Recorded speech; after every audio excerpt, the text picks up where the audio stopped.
سلام دعني هبلي كم يصنعكم خبركم تملكتنا نسنبت مشت زمرصنا يوم زيناتات حجنا قريبنا لنا زيناتات بمقرب أنا لوام قبر كدام بمداي ملكت قوانقوا لمصحي حاجوس حبيرناكم كنصنحنا سنة كتال معلت سماعات انتنا خبر وعلى بريتوريا بمول الناس تجبرلو صدرا سوات زخبرلون نبصراحة اللمعات إن ملسلون كون يجبا إلهم نبرت وردا جرجر قبر جزابير قدام وعوادي دلنالو يوهانا والله كأربلناي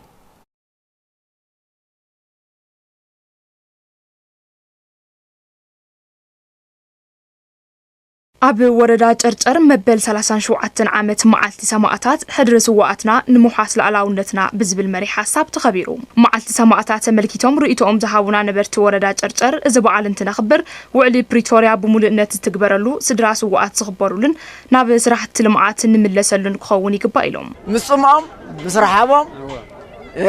نعون أقارس بلع أنت بالخيام بريب صايا يبلع مالهم بزاب بدنبي أنا تسمع إنناتهم أمزرا بول تاركنيا تاسل حالفو خبر نوا عمت خبر نوا إذا ساعتهم سلام دامس أو سلام عاوزنا نزرر إنه سلام بسلام كفتح نهو بسلام بدردر كفتح نهو رام أنا إلى خام هارس تخكل يا خاني هم هزبي رايا جرجر أين قبل زي إحنا سلام بسلام يندلي إذا ما أنت هزبي تقرأي لهم سووا سماعاتنا ما أنت ساعتهم بخاب بسلام كفتح نهو يدولا حتى كان شيء مسأته بلنين برخا قرينين تسوى العلماء ما أنت زبط تقرأي ما أنت حد اللي خونس ما أنت رايوي ما أنت حد طاوع حد ورد اللي خونس ما أنت زبط تقرأي لأن أنت سوينا سلازي أنا دب علي حد يحزنك مخنياته همزل عندك أنا شيخون دكتورتي لما سقط على ما جروسه خزقنا بوليتيكا فلا خللات وهلا أو خالي بوليتيكا أو خالي قلولاو لما جمرة عديتاتنا يخون أحواتنا اللي تتأسى مخدان اللي غيره تمسخنا أو خالي قلولو متى يزرو بتعمل محزانيو بالخانة جن دسلني كبر خلا تارينا عزمنا وزمتين دسلني خانقتنا بوليتيكا فلا لاجن كلن هو حزب رايال دلي وحزب تجري سلام الدلي المعاتي الدلي أب وردات أرجر حربينياتن سدراس وقتن مدقاف يسرح كم زلون بفلاي وحساب زي كون بوتاتات زعرف سكرين سماعات نخبري سماعات بزمت الملكعو أب شلا مرب كعرف كم استجبره وانا محدار وردات أرجر أي تخال أي قدي حبيرهم نايلهم عمت زخري سماعات انتنا خبر عزمتي سماعاتنا بخبر بملعال بفلاي دما نتفتراو سو سرح حدقات تنستقلعو أو تصنع كاوتات وردنا تمالي الناس سرحوا عليه أبز عمود زخنا وعلو استساتفها جينا حزبنا استساتفهم أمار الحن أولات سراوت أربع سلستين كور أربع ثلاثة سلستين كور أربع ثلاثة حدين سمعتات لو خوربة نمعرف زورهم توفينت كم محدار وردا رايجر بسم سمعتاتن بسم حزبنا كمسجن يفوتو حدنت حزب تግራይ ተጠናኺሩ ክቕጽልን ዘላቕ ሰላም ንኽረጋገጽን ብዕቱብ ክስራሕ ኣለዎ ዝበሉ ድማ ዋና መሓዳሪ ዞባ ደቡብ ትግራይ ኣይተሃፍቱ ኪሮስ እዮም ትግራይ ኣብ ሓደጋ ኣላ ናይ ትግራይ ሓደጋ ብህዝባን ብሓድነታን ጥራሕ ይፍታሕ ሓይልታት ምብኻን ናይ ትግራይ ትካላት ምብኻን ተጋሩ ሓድነትና ጠንኪሩ ብሓደ ከይንወፍር هامتم بصوتنا تسووا دقنا احواتنا من تهزب تግራይ لخ مسواعت كي تخفل عبي حدقاي تغارو ناي عوتنا مشطر حدنتنا اي ودابتاتنا اي تغارو نخارو تغارو بمرغا صبيلو بلم صوو عوت يلن سواتنا انت سو تግራይ تسعر يوميلم وجلي سعر يبلو ولك حسابي سعر يبلو حزب تግራይን ተጋሩን يملو سعر حلاف بيرو سلامن ጸጥታን ትግራይ ሌተናል ጀነራል ፍስሐ ኪዳን ብግዶም ህዝብ ጨርጨር ውሕስ ትግራይ ንኽትሉ ዝገበሮ ዝተዋጽኦ ዝለዓለ ምዃኑ ብምግላጽ ኣብ ዝኾነ ይኹን ሓላፍነት ዘሎ መራርሓ ህዝብ ትግራይ ማእኸል ገይሩ ክሰርሕ ኣለዎ ክብሉ ድማ ገሊጾም ብፍራይ ኣብ ህዝብ ራያ ዝነበሩ ምልሻ ተጋደልቲ ኣባላት ሰራዊት ኮታ ሰፍትዕቱ ዕጥቃልሲ كل نبهراوي مننتو فلاك نبهراو وسع أين قبلن يلو سلامن ديمقراطن كسفن تخور هوتو زجب تجارلاي كمزي ترث نهيت مساعد خوينا خبرت له تزلع على أنا حبد من حزاننا ቃልና ንህድሰሉ ትግራውነትና ነጠንክረሉ ብሔራዊ ረብሓታትና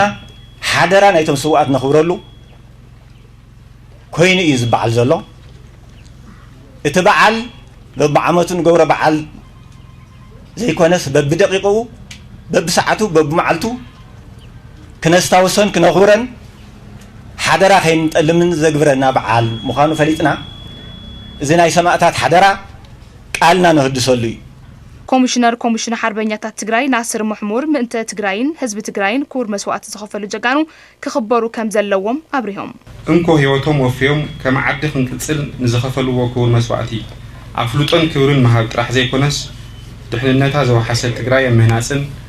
ዓዲ ዝሃንፅ ሓርበኛ ትውልድ ምፍጣርን ካብ ዘለዎ ገዚፍ ትርጉሙ እዩ ግዝያዊ ምሕዳር ትግራይ መሰልን ረብሓን ሓርበኛታት ስድራሱ ሓርበኛታትን ስድራ ሓርበኛታትን ትካላዊ ዝኾነ ኣገባብ ንምኽባርን ፖለቲካዊ ተሳትፎኦም ንምዕባይን ዓሊሙ ምንቅስቃስ ከም ዝጀመረ ዝፍለጥ እዩ ካብ ይኹን እምበር ምስቲ ዘሎ ሰፊሕን ዓሙቕን ማሕበረ ኢኮኖሚያውን ፀገም ሓርበኛታትናን ስድሮኦምን ክረኽብዎ ዝግባእ ግዝያውን ዘላቕን ድጋፍ ንቕድሚት ክረኽቡ ንምግባር ከም ህዝቢ ገዚፍ ገዛዕዮ ኣለና ሞራላዊ ክድሪ ስዋኣትና ክኽበር መሰሎውን ማሕበረ ኢኮኖሚያዊ ተጠቃምነቱን ክሕሎ ፖለቲካዊ ተሳትፎኦምን ውክልንኦምን ክረጋገጥ ናይ ምግባር ግቡእ ሃይማኖት ከባቢ ፖለቲካዊ እምነት ብዘይገድስ ናይ ኩሉ ትግራዋይ ብሔራዊ ግቡእ እዩ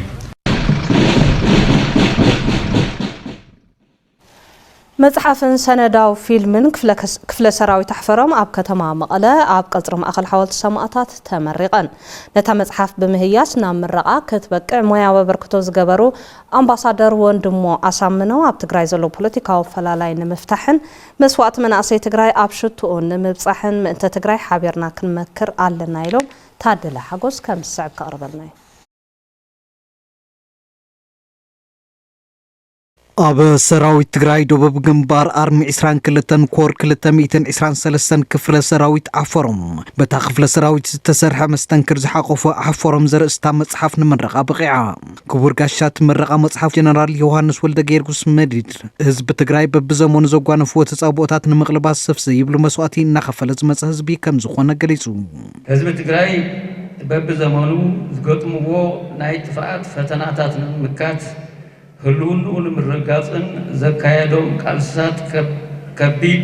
ናይ ህይወትን ንዋትን ዋጋ እናኸፈለ መጽኢ ህዝቢ ትግራይ ክባር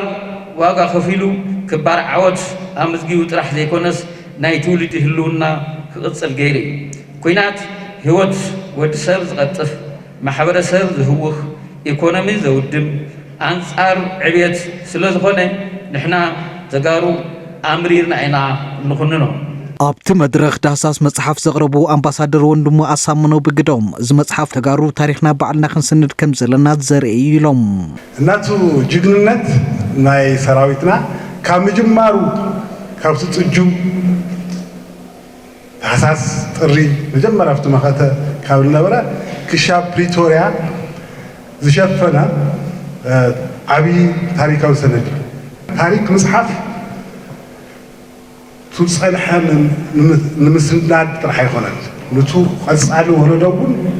حدغخا تمرولي تزيلو حدغخا خالين نغرالخا انا عبي صراحي ካብ ደረስቲ መጽሓፍ ኣሕፈሮም ሓደ ዝኾነ ደራሲ ጽጋይ ለማርያም ስነዳ ታሪኽ ትግራይ ኣብ ሰራዊት ተጠናኺሩ ይቕጽረሉ እዚ ድማ ኣብቲ ህዝቢ እውን ክድገም ከም ዘለዎ ይምዕድ ኣብ ትግራይ ዝተፈጸሙ ፍጻሜታት ኩሎም መሰረት ናይቲ ጽሕፍ ዘሎ ሰራዊት እዩ ታሪኽ መጽሓፍ ኣብ ኩሉ ወፍቲ ህዝቡን እዩ ክበር ዘሎ ተጋሩ ታሪኽ ንሰርሕ ምበይ ታሪኽ ኣይነ ስንድን ዝብል ሽምና ክፍላተ ሰራዊታት ትግራይ ታሪኽን ክስንዶ ብምፍላምን ዝተቀየረ ይመስል ዝበለ ድማ ዋና ኣዛዚ ኣርሚ 22 ተጋዳላይ ገብረስላሴ በላይ እዩ ድሕሪ ውዕል ፕሪቶሪያ ብዙሓት ክፍለ ሰራዊታት ሰራዊት ትግራይ ብዙሓት መጽሓፍቲ ሰኒደን እየን ታሪኽ ንሰርሕ ታሪኽ ኣይነ ስንድን ሰውኸም ጽቡቕ ነገር ክንወስዶ ንኽእል ታሪኽ ምስራሕ ታሪኽ ምስናድ ጀሚርና ኣለና መበል 37 ዓመት መዓልቲ ሰማዕታት ሰነ 15 ትንዝክር ሰማዕታት ዝወደቑሉ ዓላማ ንምዕዋት ሓድነትና ስጢምና ብተግባር ንምስራሕ ቃል ብምእታው ክኸውን ይግባእ ኢሎም ነበርቲ ወረዳ ዓድዋ ጣብያ ይሓ ገብረ መድህን ተወልደ መድህን ተወሳኺ ፀብጻብ ኣለዎ معالت سماعتات أبز حلف معرفات قالسي من تهزبو من عدو من يلوم مسوات زخفولو جاغانو سماعتات ذكرلون كبرام زقلصلون علت مخانو تلفزيون تግራይ ززراربوم نبرت ورد عدوا طابعي حيገልጹ አጠቃላሊ ካፕቲ ብረታው ቃልሲ ነህዝብ ትግራይ ዝተበገሰ መስዋዕት ዝተከፈለሉ እዩ ሰማዕታትና ኩሉ ሻክን ዝክረለን ማሕበረሰብ እናዘከርናዮም ንኽነብር ይትዕላማ ናይ ቀደምን ናይ ሎምን ብዙሓት ሰማዕታት ኣለውና እዮም ንኣና ናብ ልምዓትን ሰላምን ከውፅሑና ክኢሎም እዮም ብሳሎም ዝተረኸበ ልምዓት ንሕና ኮይና ነቲ ብሳሎም ዝመፀ ክነኽብረን ክንከባኸበን ኣለና ናይ ሰለስተ ግዜ ሰማዕታት ኣለውና ቅድም ኢሉ ኣብ እዋን ደርጊ ዝነበሩ ድሕሪሉ እውን ብኤርትራ ወሪርና ዝተሰውኡ ሰማዕታት ኣለውና ድሕሪ እውን እዚ ናይ ሕዚ ወራር ጠሚሩ ምስ ዝኽበር ሰማዕታት እዩ ናይ ሰለስተ ሰማዕታት ክነኽብር እዩ እቲ ኣነ ከም ዝረአየኒ ማለት እዩ مبل 37 عامت معلتي سماعتات انتخبار سماعتات زورقولو علامة سلامن لمعات النمعوات حادنت ناس تمنا قالنا بمحداس كخواني قبايلو بتي قال سزرخونا يو دنات اللو زم دنات زياتهم نايت محبرسب تتقامنت ناي جبرنا تتقام خون بكونت نخي خون تعلامهم تاينا نقبر هنحدثهم لنا بمنتاي بالمعات تم تتسوي علامة نساتهم نوعهم كنا خبرتو خينا هذا علامة سلي نصح علامة سلي تسوقهم هاتكم سرح بالمعات بسلام بحدنت بفقري بمتحققاز لنا ذكرنا نزيخ نخبر زل خمزة لنا إذ ردن بفلاي أب مرحة تجراي أقاتي مزولو مجمع معن أفعال لايتن نكبر جاغانو سماعتات كم زي متن سحابورو أتوم نبرتي كله نتجراين حزب تجراين قدام نتيبوك سرحن تمزابالين الألاو جزءات تجراين نابنو بورك ملاس تخرط كوها بيجنزو لعل سماعتات زلنا حزن إحنا هوتنا قرينا زلنا سوات نوم كنذكر طوينا نحنا بنعر لنا طر حادنت نتفطيرنا سماعتات تذكرنا لنا مالتي لمعتت انا خيرنا سماعتات تذكرنا لنا مالتي انا قلنا بربتهم لسلو على درجه عني ملء سلام كون لنا منتان توعل نيجيريا سمعون كفصم الله تግባር كون الله እዚ ናይ ሰማዕታት በዓል ከበርተሎ ምስውን ተማዛበለ ህዝብና ናቦቶ ክምልሰለዎ እናልካ ንዚ ህዝብ ዙይ ናቦቱ ክምልሰልና ኣለዎ ናይ ፕሪቶሪያ ቁሪ ክፍጸመልና ኣለዎ እናበልካ ነዚ ነገር እዚ እናዘከርካ ይኽባዓከም ዘሎ ማለት እዩ بمحدار كتما شران داسلاسة مع سماعتات مخنيات بمقبار كاب قطر ناب كتما نزاتو لعلي شمون تميتي حارستوت نمنبر زوع المريت عدلو نتابصاب ملس عبادي قويتوم نقوس انما بل عسران شوعات عمز ذكر معلتي سماعتات مخنيات بمقبر كاب من محدار وردا تحتاي قرارو نابا كتما شران داسلاسة نزاتو حارستوت ندقومن نمسرح منبري قزازو المريت نلعلي شمون تميتن عسران وقنات تعدلن تخون تتكمت تعدل زخون وقنات من نبابرو من محياش كم زوعل ويزاربو تعميز لنا مخنياتم تزنونا شكل طعم خبيت شكرين يربا فان مريتن محدرنا عسنا نخن دورلو لصدق خنيتاتين طعمي كافت زنورنا زبالة صح نسرح نمكر. تمانية سنة يوم ما وجد زيازي هم سيخرجك بنتلو مستمانجستي كنديانا سميعت فتيرنا مانجست خمسة سدته يتقمن مريء ترحي ولا سين إذا تفقنا ربط بيجي تدبيجي فقد ليبيا فقد خستاي نخدو فقد يجين من وريه هو مانجستي جزء صريح زين ولا شوكي زبالة على جزان ترحيبه سدت زبالة يدل المسح كنتيبا كتما شرا ايت قبر مدهن يوانس بقدوم سماتات تذكروا تتكامنت نبرتي بزرقاقت كخوني قباي بلوم أسوات استقفلن لمعاتي لتتكامنتي ناي قباراتنا بك قباراتن كاب تحت قرارون كتما زاتون عب كتماون بفولي ممحي استدالو كم كل الكامي استدالو ممحي مسارات غيرنا صففلو عجانا يهودا سنسرحتنا نجمرو زلنا مالتي لأنون هالليو مسارة المعات أتيكلو صبوق زخوانا نابرا كتما باتلو لنهارت المجوار صحابتي investment تسمح بهلا هنا وانتزويت سنزقبر ذكارنا كله كابت كتما اقترقوا وزقبر روحاتات اقترقوا نايبع لنا تعرف نقبرينا ኣማሓዳሪ ዞባ ሰሜን ምዕራብ ትግራይ ኣይተወልደ አብርሃ ገብረ ጻድቅ ከም ዝበልዎ ሰማዕታት ኩሉ ሻባብ ሕልናኻ ጌርካ ምስራሕ ከም ዝግባእን ወርሒ ሰነ ድማ ዝያዳ ተግባር ዝረጋገጸሉ ምዃኑ ሓቢሮም ሰማዕታትና ክዝክሮም ገዛ ዓጺና ወይ ቃልና ክንሕድስ ከለና ብተግባርና ሰርሕና ክኸውን ኣለዎ ኢልና ካብ ዝሓዝነዩ መደባት ሓደ በዘይቢልና ካልኦት ናይ ሰናይ ምክዳድ ሕቶታት ለማዓንቲ ብናይ ገባርን ካብ ከተማ ናብ ከተማ መሬትኩም ኣትዩ ግድማ ዝነበረ ኩነታት ሕልኽልኽና በለ እዋን ምላሽ ዘይረኸበ ምላሽ ምሃብ ንጅምር ኣለና ካልኦት ተመሳሳሊ ካልኦት ከባቢታት እንትኾነ ቀፂሎም ዝኸትማ እውን ናይ ሰማዕታሪ ዕደላ ናይ ካልኦት በብመዓልቱ ብምኽንያት መዓልቲ ሰማዕታት ክንቅፅል ኢና ቢሮ ትራንስፖርትን መራኸብን ትግራይ ግልጋሎት መጓዓዝያ ንምዝማን ኢቲኬቲንግ ቴክኖሎጂ ዕላው ስራሕ ከም ዝጀመረ አፍሊጡ ኢቲኬቲንግ ቴክኖሎጂ ኣብ መናሃርያ ዘለው ጸገማት ዝፈትሕን ሕብረተሰብ ጽፉፍ ግልጋሎት ትራንስፖርት ንኽረክብ ዝሕግዝን ከም ዝኾነ ድማ እቲ ቢሮ ገሊጹሎ ተደለ ዳኛው ኣዋዲልና ኣሎ ሕዙን ጎይተኦም ንግስ ቀርበልና እዩ ቢሮ ትራንስፖርትን መራኸብን ትግራይ ብምትሕባር BYT ዝተባሃለ ትካል አገልግሎት መጓዓዝያ ንምዝማን ዘኽእል ኢቲኬቲንግ ቴክኖሎጂ ብዕሊ ኣጀሚሩ እቲ ቴክኖሎጂ ኣብ መዋፈሪ መኻይን ዝረኣዩ ጸገማት ዝፈትሕን ሕብረተሰብ ጽፉፍ አገልግሎት ትራንስፖርት ንኽረክብ ዘኽእልን ከም ዝኾነ ድማ ሓላፊ እቲ ቢሮ ኣይተታደለ መንግስቱ ገሊጾም ኣብ ናይ ባዕሎም ዓለም ዝነብሩ ሰባት ነቲ ህዝቢ ብዘይሐል መልክዑ እቲ ትኬት ወይ ድማ ትመውጫ ኣብ ገጾም ሒዞም እናቆረጹ የመሓድሩ ልዕልት መንግስቲ ነተን ተሽከርከርቲ ካብ እናብን ይልእኽዎን ማለት ታሪፍ አውጪና ኣይትግበርን ጥራሕተ ይኮነ ሰባት ብትርፊ ይጻዕኑ ካብ ደገ ብዘይ መውጫ ይኸዳ መውጫ ከዓ ኣብ ደገ ይሽየጥ ስለዚ ኣብዚኡ ትጽቢት ዝገበርናላ እታ መሰረታዊ ጸገም እዚኣ ክትፈቲሕ እያ ሓንቲ እቲ ካልኣይቲ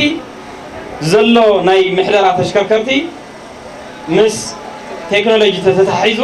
ንምቁፅጻሩ ንምሕደሩኡ ካብ ንኽክ ደቂ ሰባት ነፃ ስለ ዝኸውን ናይ ምጭርባርን ስርቅን ከዓ ናብ ብዝለዓለ መልክዑ ክቕንስ ተጽቢት ይግበረሉ እቲ መናሃርያ ስርዓት ተሒዙ ተጠቃምነትና ስርዓት ብዘለዎ መልክዑ ኩላህና ንጥቀመሉ ሕብረተሰብ ዘየማረሉ ንስርቅን ሃንግን ሓደጋ ዘይንኾነሉ መናሃርያታት ንፍጠር ዓውዲ ትራንስፖርት ትግራይ ብዘይ ምዝማኑ ሕብረተሰብ ንዝተፈላለዩ ጸገማት ክቃላዕ ከም ዝጸንሐ ዝጠቐሱ ኣካያዲ ስራሕ ትካል BYT ኢንጂነር ዕድል ኣርኣያ ነቲ ጸገም ንምፍታሕ ብዕቱ ክንሰርሕ ይግባእ ይብሉ ዝበዝሕ ክፋል ሕብረተሰብና ልዕሊ 95 ሚእታዊ ተጠቃሚ ዝኾነሉ ዓውዲ ትራንስፖርት ክነዘምን ሓላፍነት ወሲድና ተወሳኽቲ ንህዝቢ ዝጠቕሙ ሪኳየርመንታት ብምምላእ እውን ናይ ሕብረተሰብና ጸገም بتعاطفነት ንምፍታሕ በሙሉእ ከም ንዋፃ ትካል ወኪለ ክገልጽ ይፈቱ ዘፈረ መጓዓዝያ ምስዕለታዊ ምንቅስቃሳት ሕብረተሰብ ዝተኣሳሰረ ብምዃኑ ትኩረት ክወሃበሉ ከም ዝግባእ እውን ሓላፊ ቢሮ ባህልን ቱሪዝምን ትግራይ ዶክተር አጽባህ ገብረ እግዚአብሔርን ኣገንዚቦም ትራንስፖርት ከም ሴክተር ጥራሕ ዘይኮነስ ከም ኢንዱስትሪ እውን ምስ ቱሪዝም ምስ ካልኦት ምትእስሳራቱ ተተሓሒዙ ኣብዚ ንሰርሖ ስራሕ ጠቕላላ ናይ ማሕበረሰብና ህይወት ናይ መዓልታዊ ምንቅስቃስና ናይ እቶም ዓበይቲ ዝኾኑ ስራሕትና እውን ቀጥታ ዝምድና ስለ ዘለዎ ቅልጡፍ ጽፉፍ ዝኾነ ግልጋሎት ብምሃብ ደረጃ ርክባትና እውን ኣብ ምትምማንን ኣብ ሓልየትን ማእኸል ንኽኾኑ ኣብ ቴክኖሎጂ ምትእትታው ኣብ ግልጋሎት ትራንስፖርት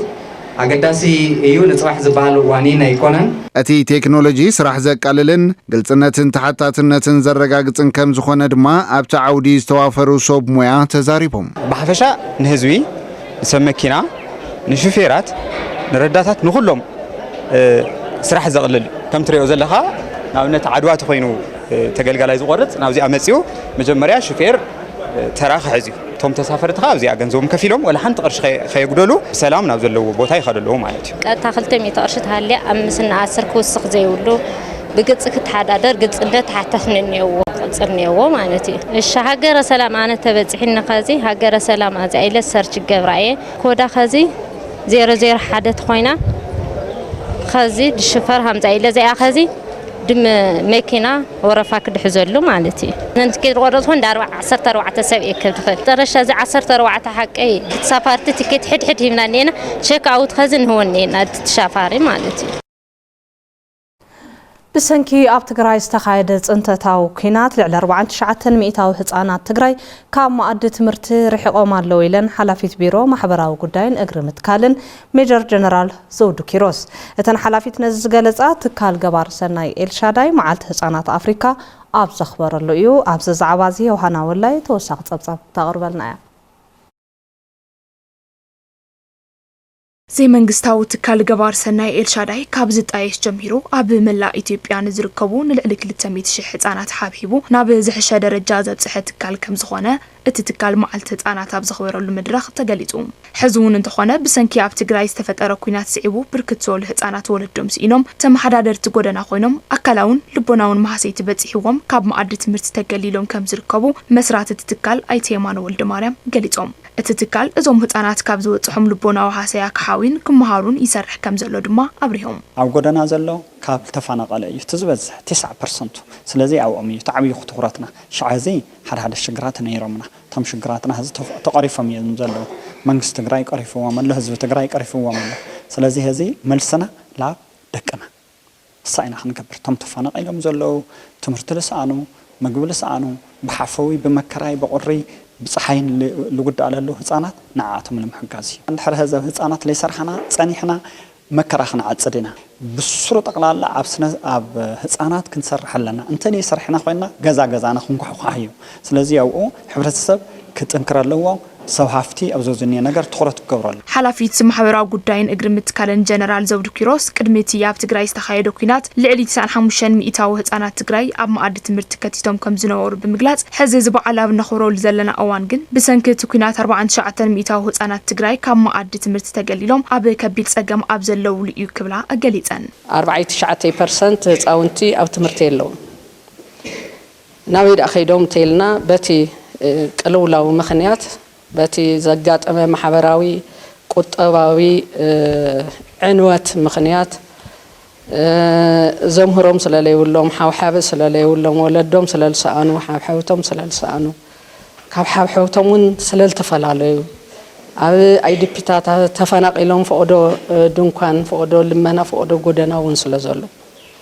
زيهم كنحويهم كنكلنا عبيين أي سنة لبونا قدات بصحوهم يصاون تتقرأ ስለዚህ ትናይ መጀመሪያ ሰብጎምተና ዝኸውን ሕዝብ ዘለና ደረጃውን እንተኾነ ማለት እዩ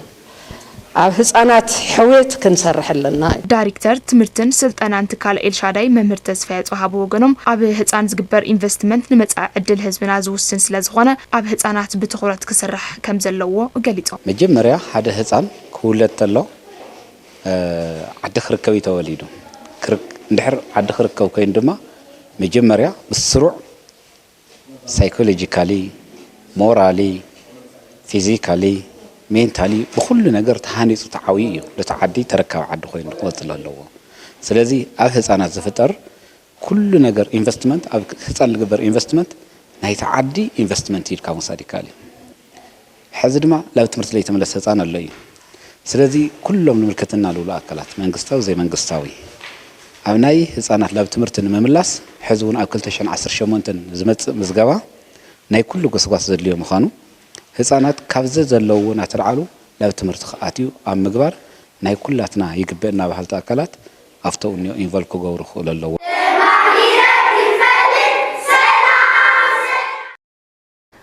محبر تجادلت تجري منجستي محبراون قطباون عامطات تجادلت المفتاح تأمت هي بخسر حلو يقبا إلهم تا محبر شامناي قباي أو نصاليت الله مرهو تصفي كم تصعب كأربلناي محبر تجادلت تجري ببركي زوا مقلة مس أبلاتا وعلى أساليتام أبتي وعلى استزاتفو أبلات تا محبر منجستي محبراون قطباون عامطات تجادلت المفتاح تأمت هي بوك عمولو كم زقبا يزاربهم إذا حزب زي إذا بهر ذي أم تحلف الله أي حلف الله ينزل الرأي لنا كوين جن سباتنا كم حزبنا كل ربح نقروم حتى اللو كم هاجرنا جن تمثل نحطه تمزازينو درجة بدرجة أجمعنا فتحنا ذوي الحطة نقرب ميزانا وزخون حتى نقربينا نما يزلنا بسعينات حادنات ودابتات تترنف كأمخاد تدير خليه ركب تدير خواون كتابع حجز كتحجز رؤي انقسقاس ينبرن رؤي متحققات ينبرن إذن إذا كونفرنس دي أجن كم تعانتوا زول كوب تم كفتات بملام ترايم تزنبر شجراتنا تفتحهم تقوم معي تفعلين زي هلون تهاليون بقل صوتهم ترى ريحنا بزحش ما قدام مخاط تسفلنا مختل أكابي بورد محبر تقالل تتقرأي تقرأي عند مريم تسمى بوغنم كلها مريوي عمتاتن تتكامنتن أولاتهم من محياش أتي تسالة وعلها والثاني مخانون تأمتهيوم يسرح له كم زلون يكالسوم كبرتات تقالي بزقباء تحلي تقيد تخينو مسيرته عحر تسابيو بوليتيكاوي محبراوي ايكونومياوي أفلطون كبرن رقيبو كخيد تمحبرون بزعبي إجامو كواسع تمحبر السبون كله نطع تقرأ يستقعد الحوثة كشاب زخون أوان نمنتاي نحنا خا مسؤوم زينة ما تزول يلا عليو قندما من قصناون نزي قنمتريو مزلو هفت جنة كم أعمى بزتمات أنا من قدي نمحارنا قول حتى كولجن نعتصر حلو ذلو مهاني كبر ذللي عبتي وعلى استرخبو كنتيبا كتما مغلا دكتور رداي برهم عبالات محبر تقاللت تقراي هلو كنتات بوليتيكا تقراي تغنزيبهم عبا سلماوي قالسي اجامهم كفصمو تمحسينهم نايتر حقاطام خوينو نز بهر نز حزبزي حدقا كون زخلو بزحات غدايت كم زلو فلطي سلازي قبل ما طرح زي خنس تمالي زفتحكم لهم صقما زفتحكم لهم من قدي نولدتات كتم حلالفو تاريخهم مسناد نعنا ندقهم زحلفو عبيتي تاريخاوي عواتات أم فلات قدهم كتصاوتو كم محدار كتبا مقدس أو عت مغرابو اتا محبر لعلي 35 شح عبالات كم زلوا نمفلات تخايلهم تلفزيون تقراي حزون اندقصل اليوم بمسعب سبورتاو صبصبنا باخم كنبلينا مسانا صنحو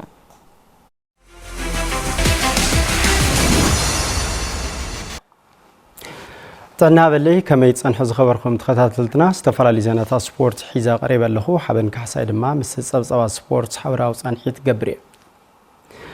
بمخنيات زخري مع السوات سنه 15 بكتم عدقرات قدم بشكليتات تساليتم بماونتين اي ابستخير وددر 3 كيلومتر شفنن حيال نحن استسالتولن بشكليتኛ ግልጋሎት ማይ ከተማ አድግራት ለገሰ ሰሎሞን ታዊተሎም ናሆ በመዝገቦ ካብ ጋንታ ጥሪ መስተማይ ራይት ኩሪቤል የማነ ካብ ፕሮጀክት ኃይለ መለኮት ድማ خلان ሳልሳን ደረጃ ረኺቦም 27 ኪሎሜትሮች ሸፈነ ውድድር ማውንቴን ቢ ድማ ብሽክሌተኛ ታሰፋና አረጋውን ናሆ ሚርጋውን ካብ ፕሮጀክት ንሮ ቀድማን خلان ደረጃ ሒዞም ብሽክሌተኛ ፕሮጀክት ክፍሎም ደሳለይ አረጋው ድማ ሳልሳይ በማውንቴን ሲ ዮናታን በርሀ ካብ ፕሮጀክት ንሮ ካሌብ ሽሻይ ካብ ፕሮጀክት ክፍሎም ካፒታል ግርማይ ካብ ፕሮጀክት ንሮ ካብ ቀዳማይ ክሳብ ሳልሳይ ደረጃ ምሓዝ ውድድሮም ዛዚሞም ብደቂ ኣንስትዮ ዝተሳለጠ ውድድር ከዋኒት ሃድራን ሽሻይት ተኽላይን ካብ ጋንታ ሆቴል ከነአን ቀዳማይን ካልኣይን ደረጃ ሒዘን ተዓዊተን ብጋንታ ፕሮጀክት ኃይለ መለኮት ተዓወቱ እዮም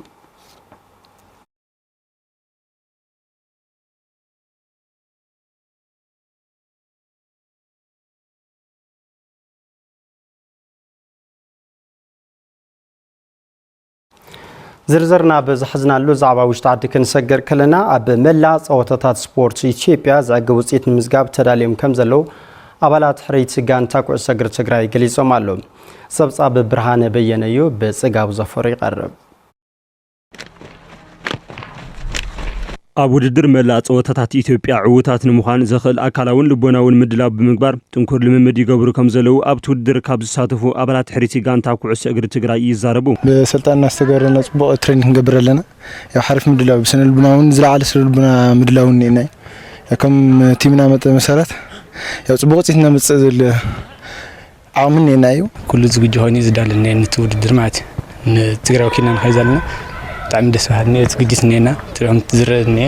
دسوهالني هولو طباق اميني ያው ትክለብ ሕዚ ብትዘሎ ዝግጅነት ዘሎ ሓሪፍ እዩ ኩሉ ዝለዓል ምጽሒዝ ምክርሉ ኩሉ ማለት እዩ ብጣዕሚ ደስ ዝብል ካብቲ ነበረ ናይ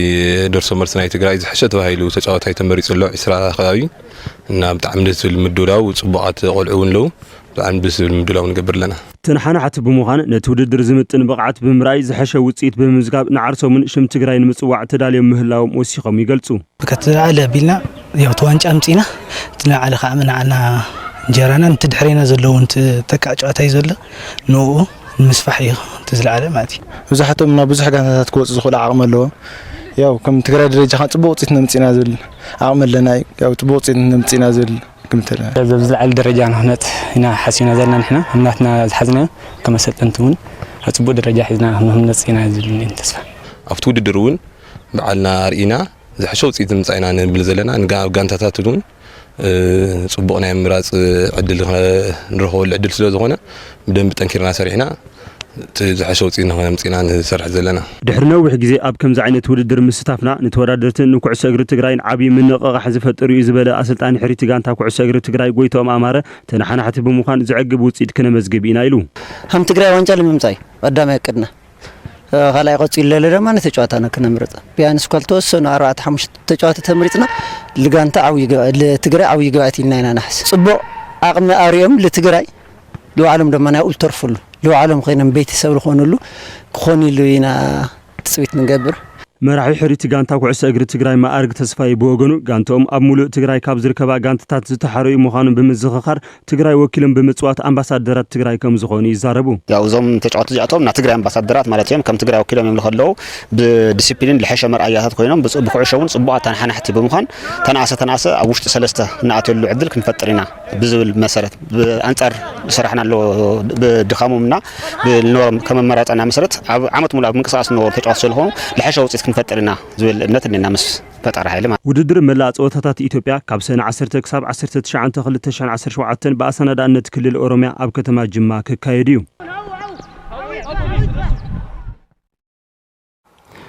ናብ ግጥማት ፕሪሚየር ሊግ ኢትዮጵያ ዝጥሙት ዛባታት ክንሰግር ከለና መበል 35 ሰሙን ወሰንት መርሃ ግብርታት ተሳሊጦም ኣለው ንዘይ ሙራድ ኣብ ዝግበር መርሃ ግብሪ ኣብ ተመሳሳሊ ሰዓት 3 ወሰንቲ ጸወታታት ተሳሊጦም ጋንታ መቐለ 70 እንደርታ ድማ ኣብ ሊግ ንምጽናሕ ኣብ ደርቢ ሕውነት ንጋንታ ወልዋሎ ዩኒቨርሲቲ ዓዲግራት ገጢማ 2-1 ብምጽዓር ተስፋ ዘለምለመትሉ 3 ወሰንቲ ነጥብታት ተረኺባ ኣላ ንጋንታ መቐለ 70 እንደርታ ድሕሪ ዕረፍቲ ሙልጌታ ወልደ ጊዮርጊስን ሰሎሞን ሃብቴን ጎልን ተቆጽሩ ናትናኤል ሰሎሞን ድማ ንወልዋሎ ዩኒቨርሲቲ ዓዲግራት ጎል ዘመዝገበ ተጻወታ እዩ ጋንታ መቐለ 70 እንደርታ ካብ ሓደጋ ሙራድ ወፂኣ ዘላ እንትኸውን ናይ መወዳእታ ጸወታ ስዒራ ጸንሕሉ ዕድል ድማ ኣስፊሓላ ካልእ ወሳኒ ጸወታ ፋሲል ከነማ ምስ ኣዳማ ከተማ ዘራኸበ ጸወታ 2-0 ተዛዚሙ ፋሲል ተስፋ እንተለምልም ኣዳማ ድማ ናብ መበል 16 ደረጃ ተንሸራቲታ ኣላ መቻል ምስ ኢትዮ ኤሌክትሪክ ኣብ ዝተሳለጠ ካልእ ወሳኒ መርሃ ግብሪ ብዓወት ኢትዮ ኤሌክትሪክ 1-0 ፈጽሙ ተረኺቡ ጋንታታት ስሑል ሽረን ወልዋሎ ዩኒቨርሲቲ ዓዲግራትን ሙራድን ዝተረጋገጸ ጋንታታት ኮይነን ተወሰኽቲ ክልተ ዝወርዳ ጋንታት ንምፍላይ ድማ ክሳብ መወዳእታ ሰዓት ክቕጽል እዩ ድሬዳዋን ንግዲ ባንክን ገና ዘይተጻወታ ጋንታታት ኮይነን ኣለዋ ኢትዮ ኤሌክትሪክን መቐለ 70 እንደርታን ብ41 ነጥቢ መበል 12 ከምኡውን 13 ደረጃ ይርከባ ኢትዮጵያ ንግዲ ባንክን ድሬዳዋ ከተማን ብ40 ነጥቢ መበል 14 ከምኡውን 15 ደረጃ ንስራ አዳማ ከተማ ብ39 ነጥቢ መበል 16 ደረጃ ትርከብ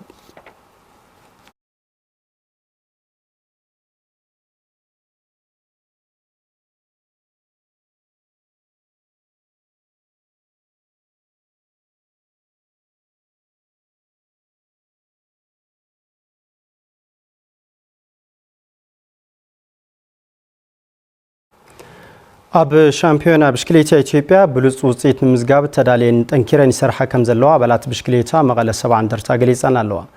ጽጋቡ ዘፈሩ ምስተን ብሽክሌተኛታት ዝገበሮ ጻንሒት ሲዒቡ ይቐርብ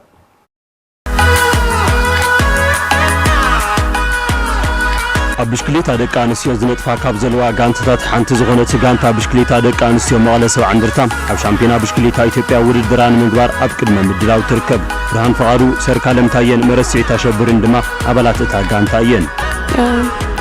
ምድላው ጽቡቕ ምድላዊና እንዳለልና ናት ሓሪፍ ትሬኒንግ ብኣሰልጣኒና ብለውፀልና ማለት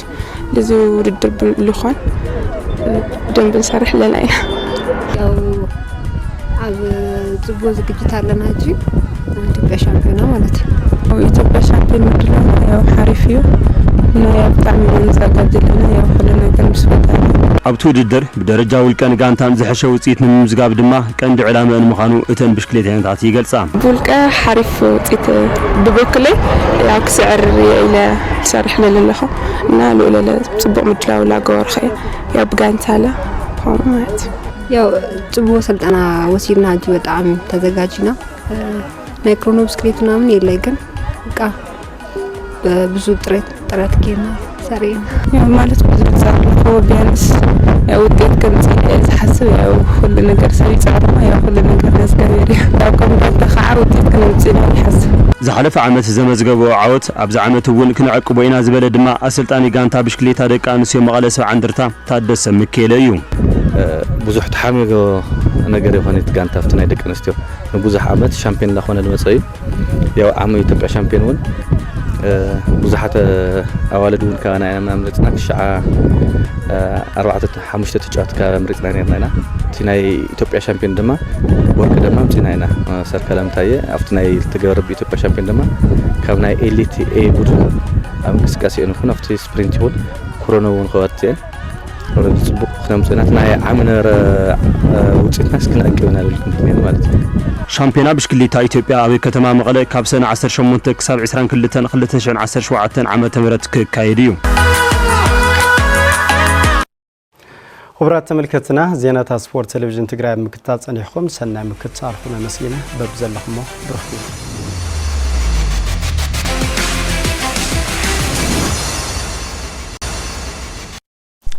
نسعة زمرتنا يوم زينة تنصبصبات سبورت زازمنا نمكتالكم عزينا عنا نمسكن سلام